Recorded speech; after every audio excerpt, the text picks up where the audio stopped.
गुरु दिवस उपलक्षे school college पिलामानक पई सुंदर भाषण। गुरु ब्रह्मा गुरु विष्णु गुरुदेव महेश्वर गुरु साक्षात परम ब्रह्म तस्मै श्री गुरवे नमः। सम्माननीय सभापति महोदय, पूज्य गुरुजी और गुरुमा वृंद, उपस्थित मोर सान बड़ भाई और भौणी माने तथा मोर सहपाठी और सहपाठिनी गण, पवित्र गुरु दिवस अवसर में मते किछि कहबाकू सुजोग मिलिथिबारु मु निजको गौरवान्वित मने करूछि। गुरु शब्दटी दुईटी अक्षरर समाहार। गुर अर्थ अज्ञान बा अंधकार एवं गुर अर्थ हेउछि ज्ञान। अज्ञान रूपक अंधकारु मुक्त करी जे हमको ज्ञान रूपक आलोक प्रदान करिथांती से हेउछंती गुरु। आमर प्रथम गुरु हेउछंती बापा और माँ। सदा सर्वदा बापा माँ को प्रथम भगवान तथा पथ प्रदर्शक रंगहीन जीवन में अबीर भर देवा क्षमता केवल गुरु माने ही निभै पारंती।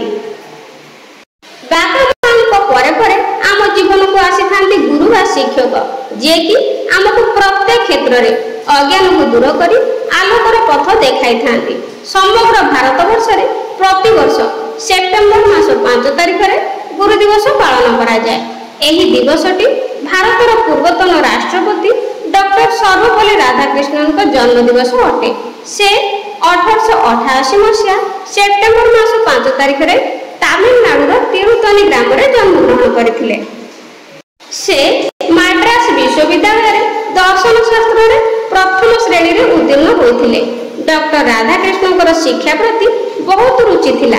से कहते कि शिक्षक बिना जड़े व्यक्ति लक्ष्य स्थल में पहुंचवा संभव नुहे।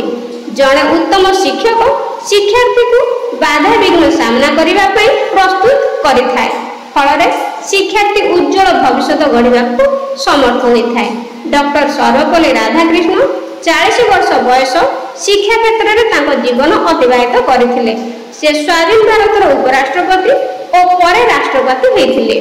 शिक्षा प्रति यथेष्ट अवदान रही, जहाँ देशवासी बड़ सम्मान अटे।